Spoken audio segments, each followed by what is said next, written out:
বহু বছর ধরে নিত্য প্রয়োজনীয় দ্রব্য বা আসবাবপত্র ভাড়া পাওয়ার রীতি চালু আছে, কিন্তু অন্য কিছুর সঙ্গে বউও ভাড়া পাওয়া যায় তা আগে কখনো শোনা যায়নি। আর এমন ভাড়া পাওয়ার জায়গা অন্য কোথাও নয়, বরং খোদ বাংলাদেশেই। ভাড়া পাওয়ার ঘটনা বাস্তবে হলেও পিছনের কাহিনী কিন্তু মোটেও বাস্তবের জন্য নয়, বরং ক্যামেরার জন্য। প্রয়োজন অনুসারে কখনো ঘণ্টা ভিত্তিক, আবার কখনো সারাদিনের জন্য বউ ভাড়া নিতে পারবেন। বাংলাদেশের গাজীপুর জেলা শহর থেকে ৭ কিলোমিটার দূরে অবস্থিত ভাদুন গ্রাম। এই গ্রামে বউ ভাড়া পাবেন। রোগা, মোটা, লম্বা, বেটে, সাদা, কালো, যেমন দরকার সব রকম বউ সরবরাহ করতে তৈরি ভাদুন গ্রাম।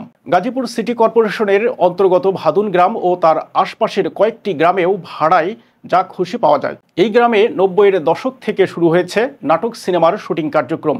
এই গ্রামটিকে বলা হয়ে থাকে চলচ্চিত্র শিল্পীদের আবাসভূমি। সিনেমা, টেলিড্রামা, নাটক, টিভি সিরিয়ালের জন্য যাবতীয় উপকরণ নিয়ে তৈরি ভাদুন গ্রাম। পরিচালকরা বেশি না ঘুরে সরাসরি এই গ্রামে চলে আসেন। নিজেদের শুটিং মাফিক বউ বর সহ যা যা দরকার সব পেয়ে যান। ভাদুন গ্রামের এই পার্শ্ব অভিনেতা অভিনেত্রীদের নিতে হলে নির্দিষ্ট ভাড়া দিতে হয়। এ গ্রামের রাস্তা দিয়ে হাঁটতে হাঁটতেই আপনার সঙ্গে হয়তো দেখা হয়ে যাবে কোনো এক অভিনেতা বা অভিনেত্রীর। প্রতিদিন শুটিং থাকেই এই গ্রামে। ভাদুন গ্রামে রয়েছে মেঘলা, আকাশভিলা, ঐশী শুটিং, বিলভিলা, হাসনা হেনা, শাহিনের বাড়ি, আপন ভুবন, কৃষ্ণচূড়া সহ অজস্র শুটিং স্পট। এছাড়াও অভিনেতা সালাউদ্দিন লাভলু, মোশাররফ করিম, পপি সহ অনেক শিল্পীর নিজস্ব শুটিং স্পট রয়েছে এখানে। নাটক বা সিনেমার শুটিংয়ের প্রয়োজনে যা কিছু প্রয়োজন সব কিছুই ভাড়ায় পাওয়া যায় এই গ্রামে। ২০০৭ সালে এখানে ছিল মাত্র একটি শুটিংয়ের বাড়ি। এখন ভাদুন গ্রামে আছে ৯টি শুটিংয়ের বাড়ি, আরও ২টি বাড়ি তৈরি হচ্ছে।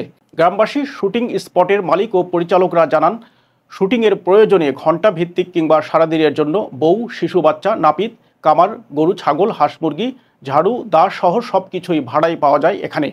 আগে ফ্রিতে দিলেও এখন এসব যোগান দিতে টাকা নেওয়া হয়।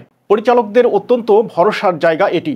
সালাউদ্দিন লাভলু পরিচালিত হাড় কিপটা, শাকিন সারিসুরি, গরুচোর, পত্রমিতালি, কলেজের স্টুডেন্ট, ঢোলের বাদ্যি, ঘর কুটুম, আলতা সুন্দরী, ওয়ারেন্ট নাটকগুলো প্রচারিত হবার পর ব্যাপকভাবে গ্রামের নাটক দর্শকপ্রিয়তা পায়। নির্মাতারা ভাদুন গ্রামে যেতে শুরু করেন।